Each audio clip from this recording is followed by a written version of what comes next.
Hello and welcome to the third English Today Business DVD. In this DVD, you can watch another 4 episodes of our story, On the Job, followed by the business skills section, Win-Win Language.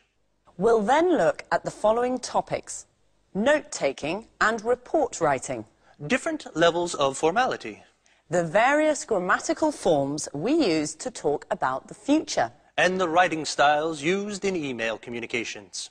Have fun and enjoy your viewing.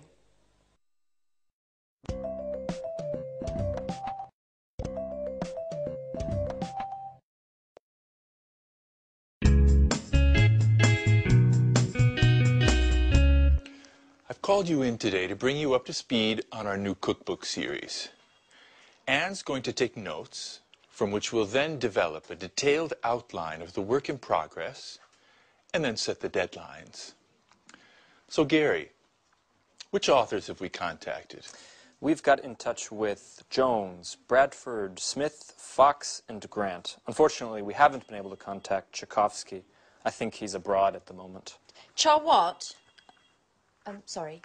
Could you spell that for me, please, Gary? Certainly. C-H-A-K-O-S-W-S-K-I. He's one of our Russian collaborators. Couldn't we get in touch with Parker in his place? What do you think? He's worked with us in the past. It's a good idea. Unfortunately, I haven't got his number. I think I have it in my old appointment book. Let me just make a note of that so I don't forget. What's the news on the contribution so far? Have the authors started sending in material? Yes, and I've already begun editing the first batch. Excellent, Anne. You'll also have to take care of researching the images. When you've got those, you can send them along to the graphics department for page insertion. Let's move on to the typography. Rachel, have you seen the first batch of proofs we got from Montex today?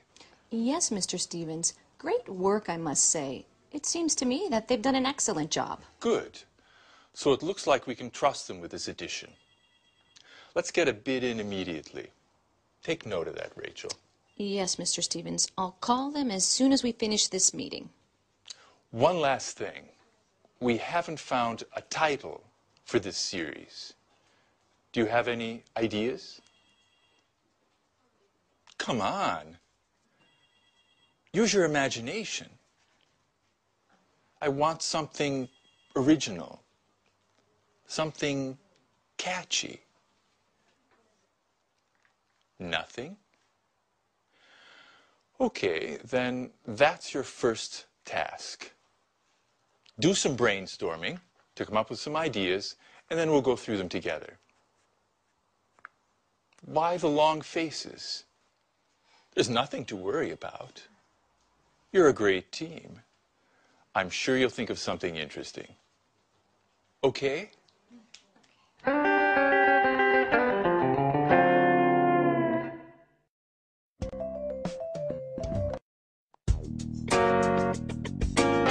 The purpose of today's meeting is to discuss the Smarty marketing campaign. Does anyone have any suggestions? Before we move forward with the planning, I think we need to take into consideration a number of aspects of the campaign. I'm referring to the concept, the objectives, the targets, and the type of media we need to employ. Good observation, Mr. Chang.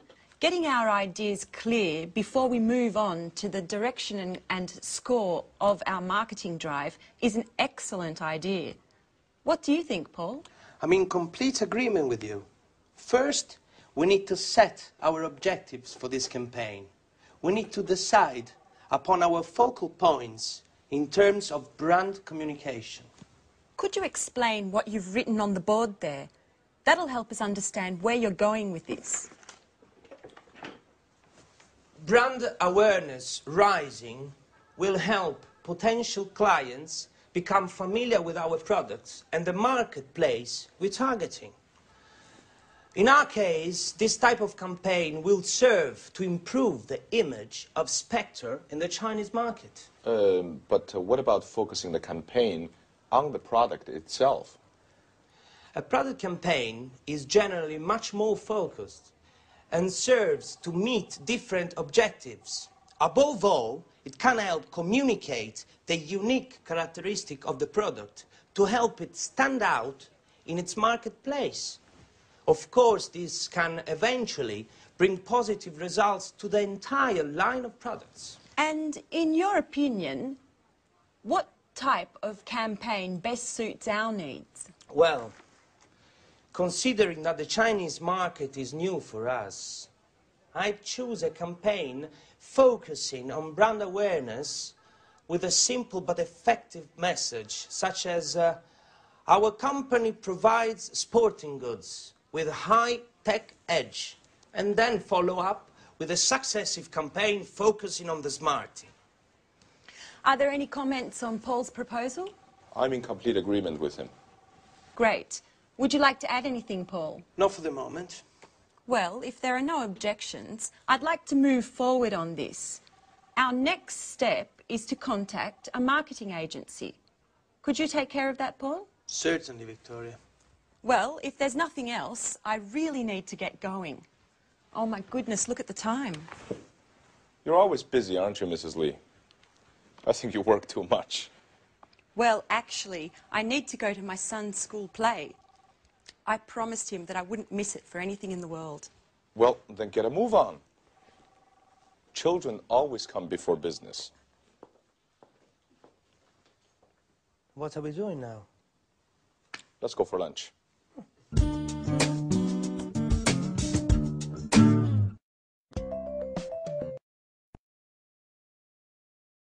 Good, so there you saw two different meetings.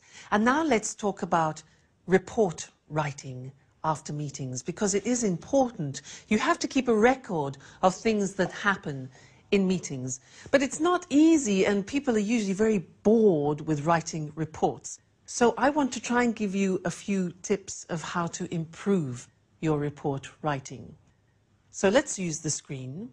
Now, obviously, the first thing is you have to identify the speakers, know exactly who is in the meeting and what their position or job is.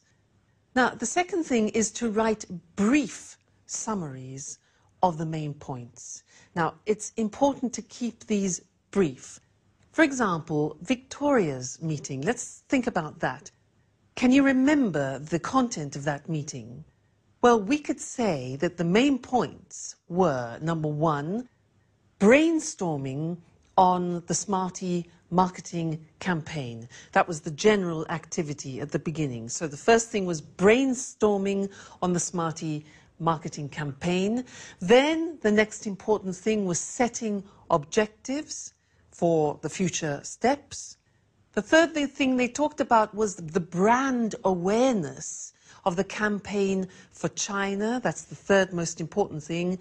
And then after, the future plan was contacting the marketing agency. So from that meeting, there were 4 main points to be recorded. Now, try to remember to keep your notes concise so that people can read them quickly. You don't want to have to read pages and pages of reports. There's no time, all right? Keep it concise.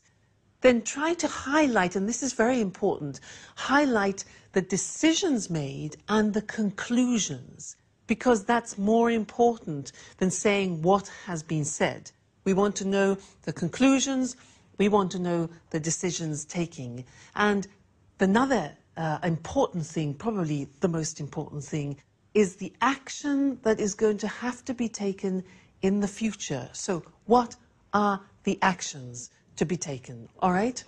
Then, immediately after the meeting, try and write up your notes as soon as possible, because otherwise you tend to forget, all right? So as soon as possible. Fantastic. Now, how do we organize the report? What's the layout like? Well, it's really quite simple. You have an introduction where you state the relevant old business and also the new business. So that could be your introduction.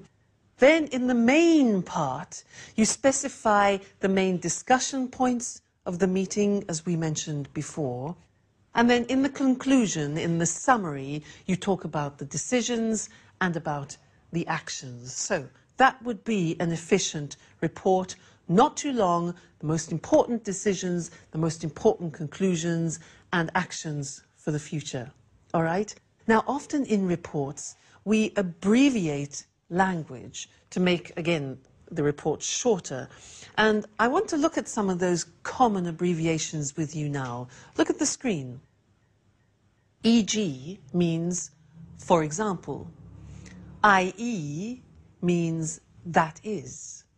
ETC, very common, is etc. CF, C.F means compare.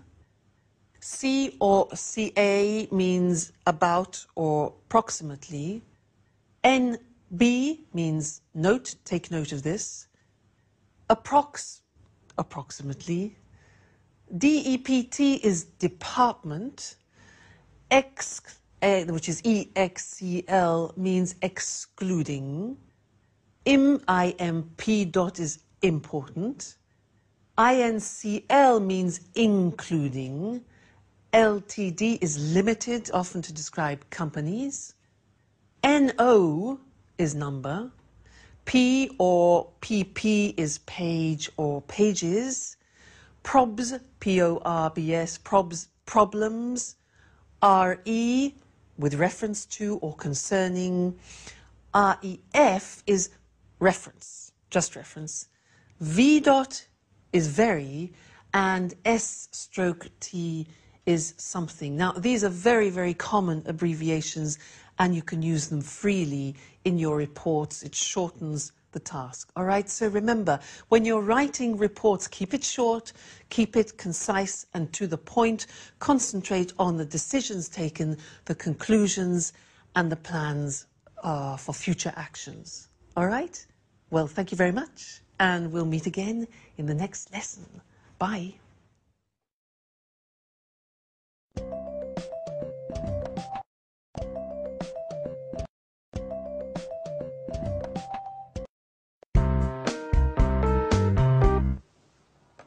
Mr. Chang, can you hear clearly? Yes, I can. Go ahead.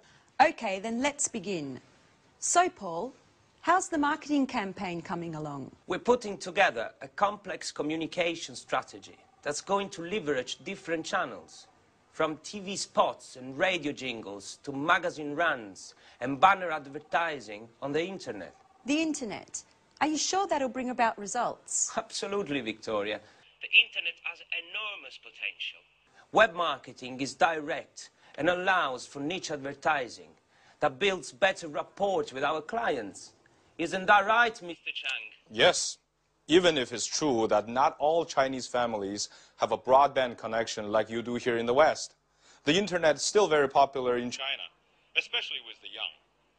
Internet cafes of all sorts are opening across the country. And according to the Chinese Information Technology Ministry, the number of avid internet users has already reached 120 million. Wow, I had no idea there was such a boom in information technology. Oh, yes. Technology has become the determining factor in the economic and cultural development of the contemporary Chinese society.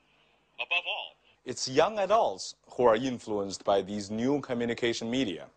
60% of web servers in China are between the ages of 18 and 26. Words such as forum, blog, email, and chat have become part of their everyday speech. I think we need to focus our efforts in this arena to successfully market our products. As a matter of fact, not only am I working to develop a graphically attractive site with plenty of content, but I am also contacting major internet portals to post animated banners. I am also looking into other means of reaching a much more clearly defined niche by target advertising through news groups, mailing lists, chat rooms and forums. I'm even thinking of launching a viral marketing campaign. A viral what? Sounds like a disease to me. Viral marketing is a marketing strategy that induces users of certain internet sites to promote products to other surfers, like a virus. In this way, exponential visibility of our message is possible. It's like a word of mouth on steroids. If we succeed, it's a low-cost communication strategy that has an extremely attractive growth potential that's hard to calculate. Pure genius. I must say, Paul, you're the tops when it comes to technology. Well, considering I spend so much time chatting. Don't tell me that you prefer friends made in virtual space. Well, to be truthful, I found my fiancée on the internet.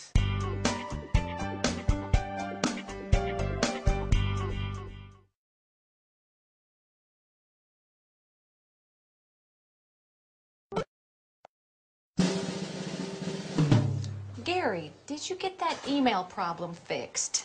Yes, I did. I set up a new account for you. You only have to create a new username and password. How do I do that? I'm hopeless with computers. I know you are. In fact, by now I've lost all hope with you. But you really do need to try to learn. I mean, email and internet are indispensable in this day and age. I know, Gary. You don't ever get tired of repeating that. I must admit, I'm a Luddite. How I miss the days when you wrote letters by hand and visited the library to do research. Everything's changed now. I think I've done well to learn to send and receive emails. Speaking of emails, I noticed what you were writing to the authors, and if you'll permit me, Rachel, your emails are much too stuffy and formal. They don't fit in at all with internet jargon. What are you saying? I'll give you an example. When you start off an email, you use, "We'd like to inform you that." It's quite old-fashioned, you know? It's better to write, "Did you know that?" Or another example, when you need to make an excuse, you begin, "We regret to inform you that." It's much better to use something like, "Unfortunately, we can't." It's less formal, but at the same time, more professional. Email needs to be kept simple and to the point. Use abbreviations as often as possible and keep phrases short. If you're writing to someone you know well, you can even add an emoticon. It's always a pleasure to get one. An emoticon? What the devil is that? You're so old school, Rachel. Emoticons are those little faces that you can make using keyboard characters that show how you're feeling at the time. Okay, Professor. I'll try to simplify and use a more colloquial tone when writing. Perhaps I'll even put in a smiley. It's not difficult. You'll see. Just let the magic of the internet transport you. But remember to use netiquette. You're talking like a computer manual. What is netiquette? It's good manners on the internet. It's the rules of the road, of the network. Rachel. You really do need to get some practice, don't you? I've got an idea. Why don't you let me sign you up for a forum? That way you can learn the rules of the road and the lingo as you surf. Speaking of which, do you like music? Huh? Music? Yes, very much so. Great. Then I'll add podcasting sites to your favorites. So you can download podcasts and maybe even burn them to disk. Stop!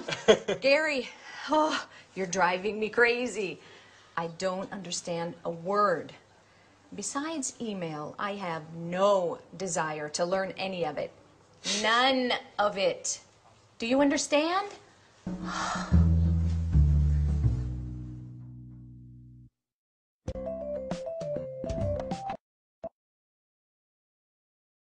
Good. Now, before talking about email writing, I want to talk about another concept which we've already looked at before. It's when we use formal and informal language in English, because often you have to choose, and it depends on certain factors in the conversation. So let's look at the screen now to help us with that. Now, one of the first important things to remember when you're choosing either formal or informal language is the function. What do I mean by that? What I mean is, what is the purpose of the conversation? Because if you are asking your boss for a favor, Now that's quite a tricky situation, so you need formal language. But if you are asking a colleague or a friend for help or assistance, then that's a more informal situation, so you need informal language, okay? That's the first thing, the function. And then also the domain. That means what is my position in the conversation? What is my role? What are my rights and responsibilities? Because again, if I am speaking to my boss, then my language will tend to be more formal. If I'm speaking to a subordinate, that my language will then tend to be more informal. All right, but let's look at some examples for you to understand better. Now, the first one is, look at this. Excuse me, do you think it would be possible for me to have a day off next week? Now, do you think it would be possible? That is obviously high register formal language. And the situation is a subordinate asking their boss, do you think it would be possible? The next example is, Tom, could you give me a hand? Now, you can see could you, it's less elaborate language, it's informal, it's probably a situation between two colleagues, so that's informal. What about the next one? Peter, hurry up with that report. That's interesting because hurry up is an imperative, it's asking for specific action, so in this case it's probably a boss talking to his or her subordinate. Okay? So, formal, informal. And in the second scene, where there was Gary and Rachel, Gary was trying to make Rachel use less formal language. And in fact, the examples were these. She wrote initially, we'd like to inform you that. Now, that's very formal in English. He suggested this. He said, no, use informal, say this. Did you know that? Look at the difference. We'd like to inform you that, or did you know that? The other example that he drew to our attention was, she said, I regret to inform you that. Regret is a very formal verb. I regret to inform you that. He said, no, no. Use unfortunately. Unfortunately, we can't. So that's very interesting, and we will look at that more closely in another lesson to help you when you're in the process of writing emails. But one more important thing, when you're dictating email addresses, you need to know how to say the punctuation of emails. So let's look at that list now together. The first one, underscore, dash or hyphen. Next, colon, semicolon, full stop, dots, comma, apostrophe, slash, double slash, at, brackets, speech marks, question mark, and exclamation mark. All right, so learn those and practice them. They're very important from when you're giving or you're taking email addresses. Good. That's all about emails for now, but we'll come back to it in another lesson. Okay? Bye.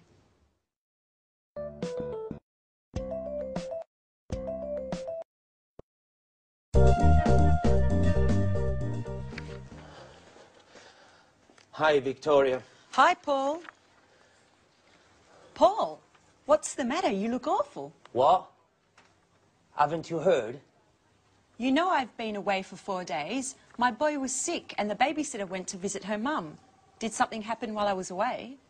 Only a disaster, Victoria. Total disaster. You're frightening me, Paul. Just calm down and tell me what's happened.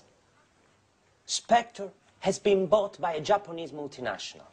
Mrs. Frost has been fired. And Mr. Chang has been transferred to Atlanta, where he'll be in charge of a men's clothing department. What? Come on, Paul, you've got to be joking. I'm afraid not, Victoria. And there's more. You've been taken off the project. You're no longer in charge of the Smarty project. The headquarters have called in a marketing manager from Harvard. You'll be her assistant. And I don't envy your position at all. I spoke to her on the phone earlier, and she didn't seem to be friendly, to say the least. You know the type, Mr. Know-it-all. As a matter of fact, she's just sent this fax with her analysis of the sporting goods market and with a few of her tactics. The fax is entitled, "Studied this thoroughly before my arrival." Oh my God, but why? Things weren't perfect. Spectre was having trouble, certainly, but they were indicative of a crisis that is being felt throughout the sector. In fact, that's why we launched the Smarty campaign targeting the Chinese market. We were trying to create some momentum, new opportunities. Things weren't going badly.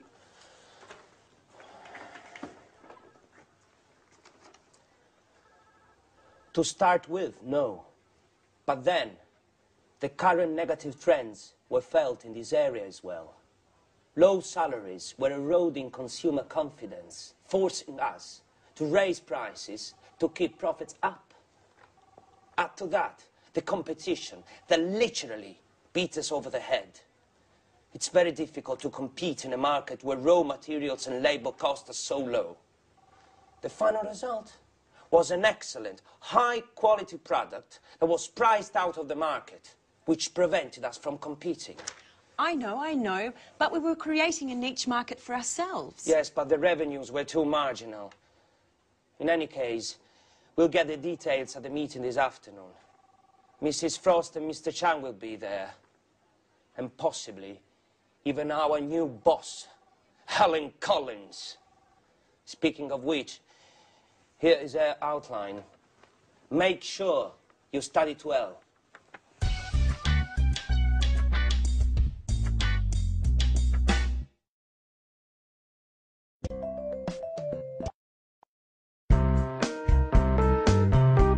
As you know, we're dealing with a very difficult situation at the moment.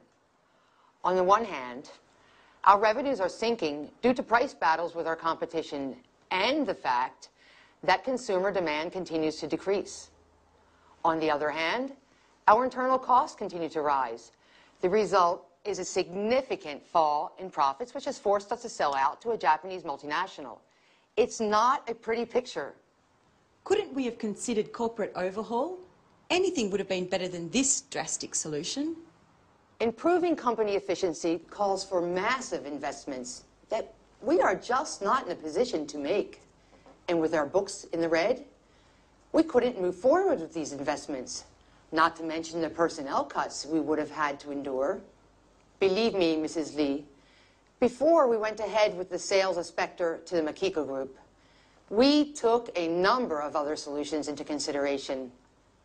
Unfortunately, none of these provided the answer. And what about the Makiko Group? How do they intend to resolve this current crisis? Makiko has already reorganized a number of firms in the past and therefore possesses the appropriate know-how. I do know that they plan to put a major restructuring of the company into action, from A to Z, corporate workflow and bookkeeping, management, sales and logistics, to name a few. Above and beyond that, they intend to introduce new direct marketing techniques to improve consumer satisfaction and improve corporate visibility in the marketplace. And how? What is the winning strategy? I don't know exactly, but I believe they want to create incentives through promotional strategies. They intend to participate in the largest trade fairs in the sector, open a franchising chain of brand name shops, as well as factory outlets for wholesale. And what do they intend to do with the Smarty campaign? I think, Mrs. Lee, you've already been informed that you will no longer be in charge of that campaign. From that point on, you will be working with Mrs. Collins. Collins is a marketing manager that headquarters has chosen to send here to take charge of the Smarty account as well as other products. As you know, after the initial sales success of Smarty on the Chinese market, sales fell well below our expectations. As far as I know, Mrs. Collins intends to analyze exactly what went wrong and then relaunch the campaign using traditional market techniques. And these will include market research, telephone surveys, bots, etc. In any case, she will soon be here to explain everything in more detail. She should be arriving any moment, actually. Oh, she is.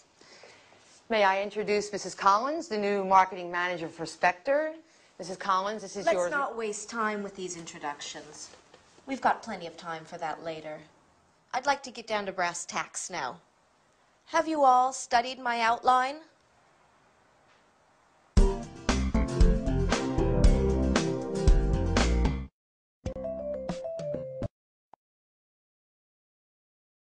Well, that was pretty dramatic news, wasn't it? Big changes for the future. And in fact, that's what I want to look at right now with you, the future, and the different ways of expressing the future. Let's call on the screen to help us do that. Now, a lot of people think that in English, to describe the future, we use will. Well, that's true up to a point. But there are many other ways of expressing the future, depending on the type of possibility in the future that you want to talk about. So let's look at the examples. If you think that something could happen 40%, the possibility is 40%, you wouldn't use will. You would use these verbs. You could say, for example, this could, this may, or this might happen.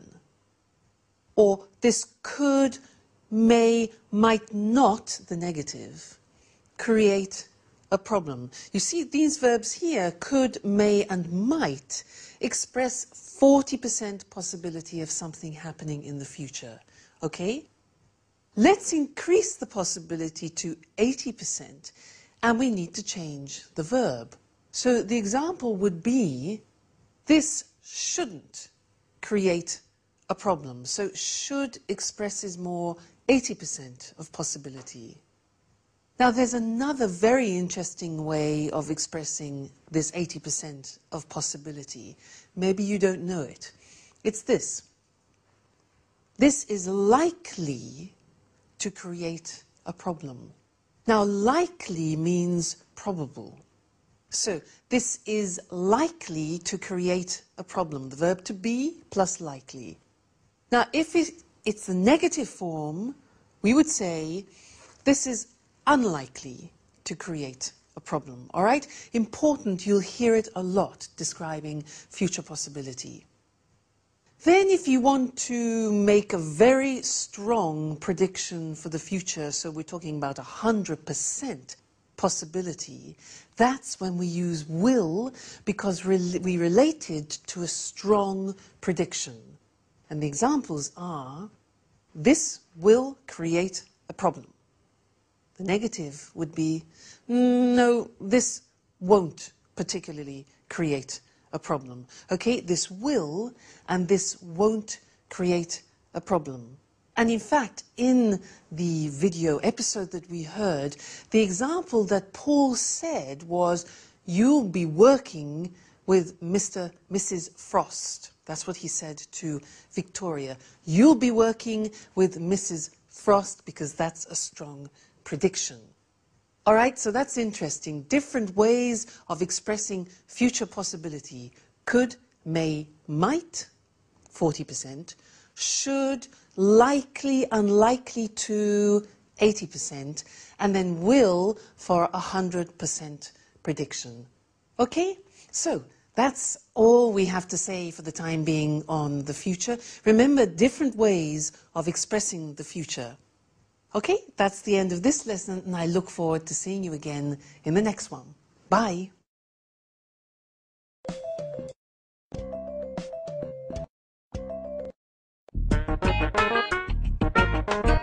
Okay, sweetheart.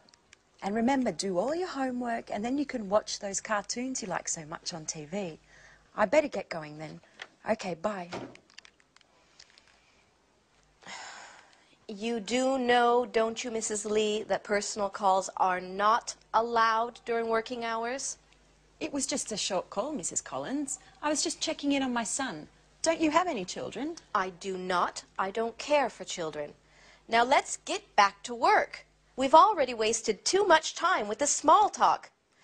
Mrs. Lee, from now on, you'll be in charge of all the email correspondence we receive from our website.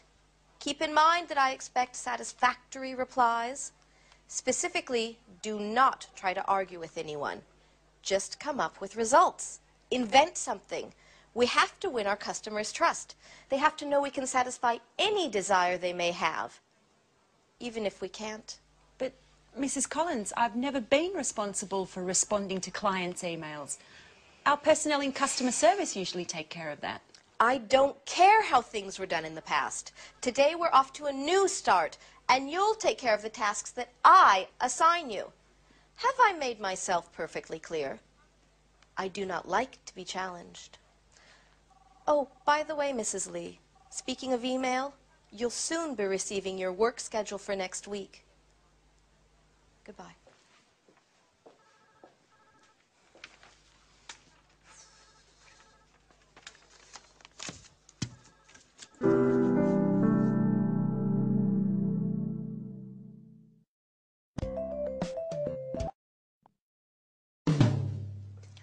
So, this client who just purchased a pair of outdoor shoes would like to receive a Spectre catalogue. Dear client, first of all, congratulations on your purchase. In exchange, would it be possible for you to spend 5 minutes at our company website completing a customer satisfaction survey?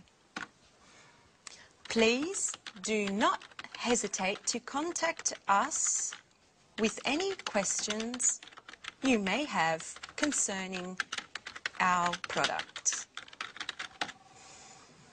Yours sincerely. I think that works. Who would have ever thought I'd end up doing a job like this? Now that that spiteful woman has arrived to order me around, I'm tempted to give it all up.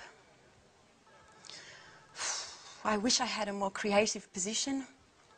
Writing, now that's my true passion in life. Ah, an email from Mrs. Collins. Mrs. Lee, attached you will find your work schedule for next week. Don't forget to keep this in mind at all times. I do not want any more time wasting.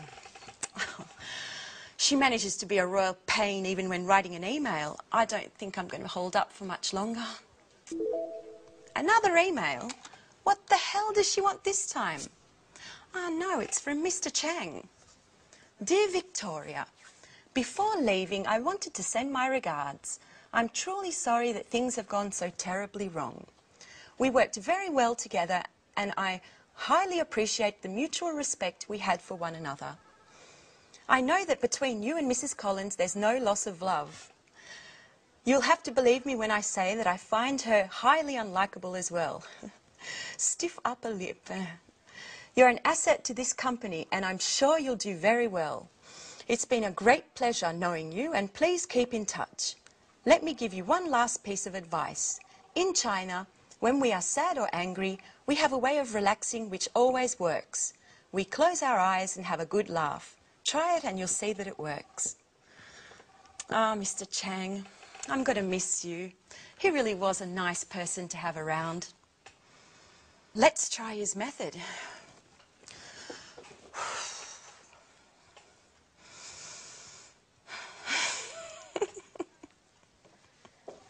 Mrs. Lee, what are you doing? Is this how you work?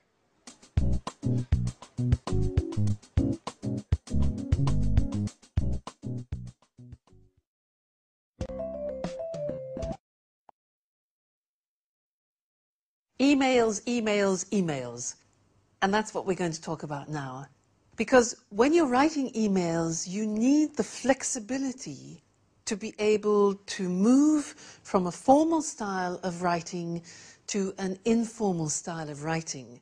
Because if you're writing, for example, to new customers, new contacts, to your superiors, where there's a distant relationship, then you need to use formal language.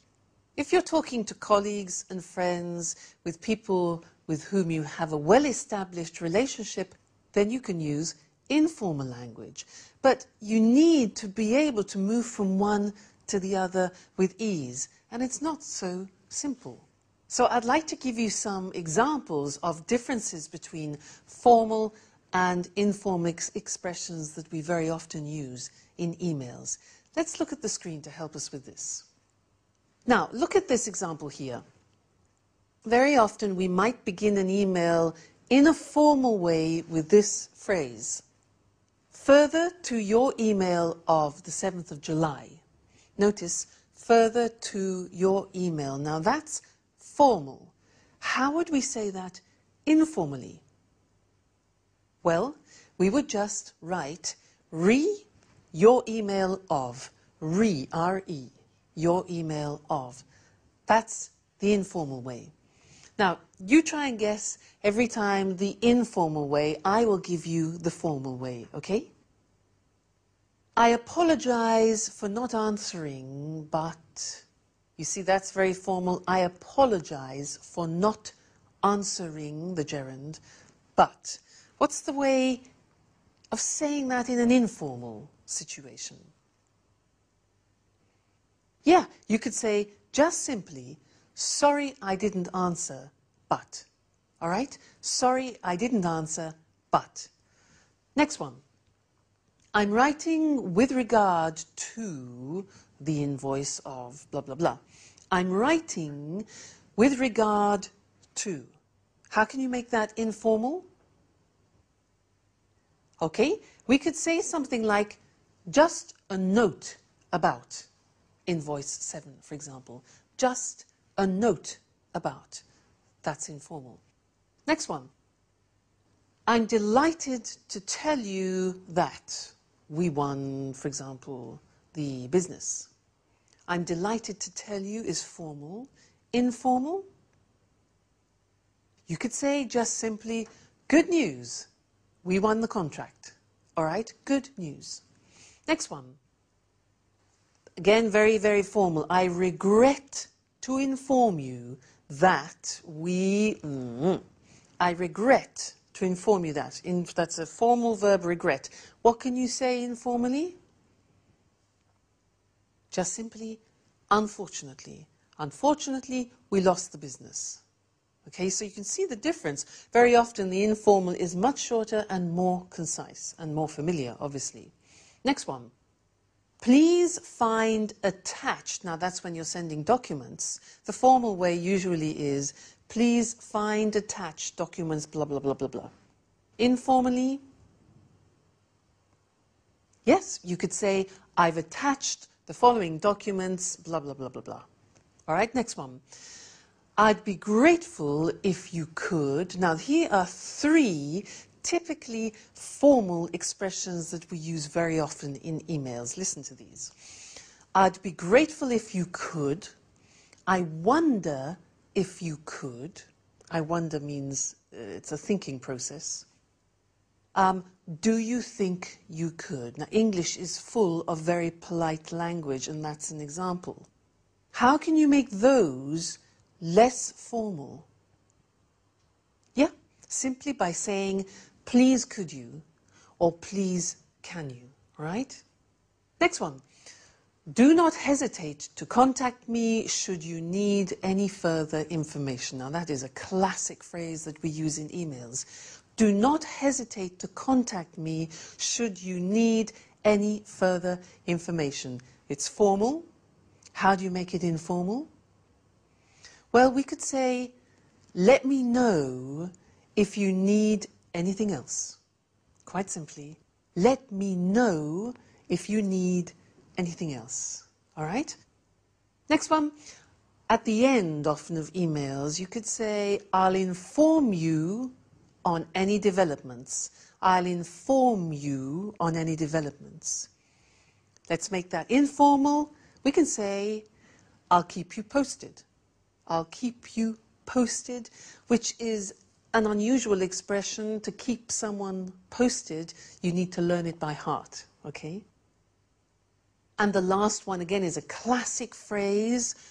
I'm looking forward to seeing you soon. I'm looking forward to seeing you soon.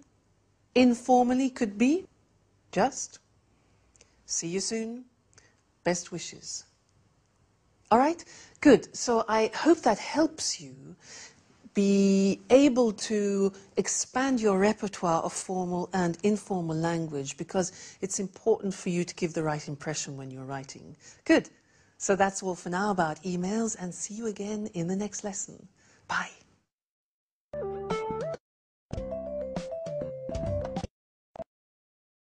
Hello and welcome back to Business Talk. Our topic for the next 2 programs is win-win language, the language that allows all parties of a conversation to feel like winners, whether the conversation is business-related or not.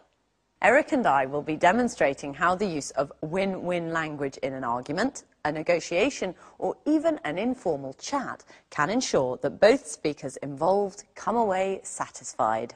Today, we'll be focusing on the language of argument. And next time, we'll look at the language of negotiation and small talk.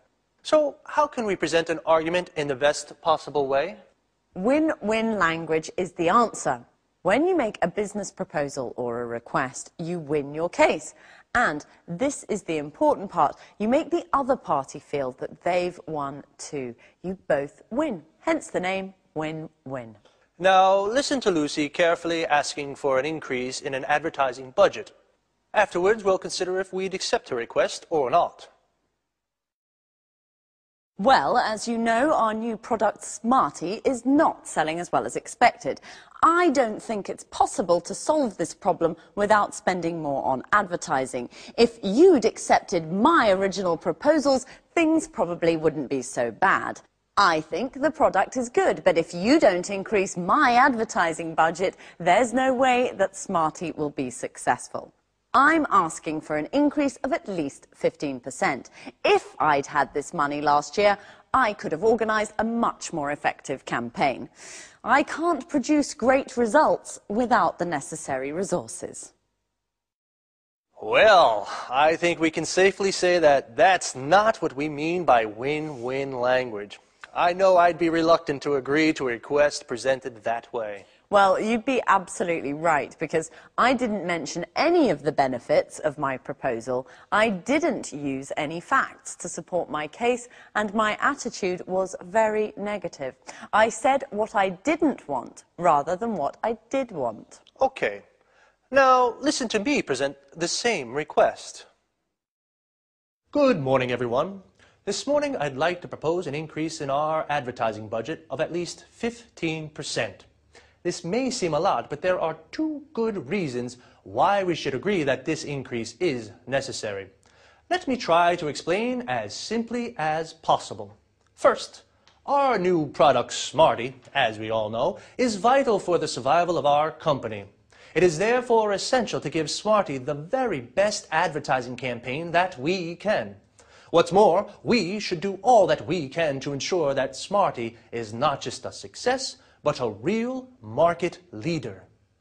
The second reason is that with a bigger budget, we'll be able to create the sort of market image that our company needs if we are to survive in a world of global competition. Let's try to imagine a campaign where we can really enter the minds of ordinary people. Let's suppose, for example, that we invest in a series of full-page color ads in the 3 major weeklies of the largest countries where we sell Smarty. Imagine the positive impact this will have on the sales of all our products. And I'm sure you'll agree that it's most definitely worth a try. That's what I call win-win language. Well organised, emphasising a team spirit and the benefits of the proposal. Well, yes, I'm sure we'll all agree that my chances of getting that budget increase are definitely higher than yours. Well, that's all from us for now, so see you soon. Bye-bye.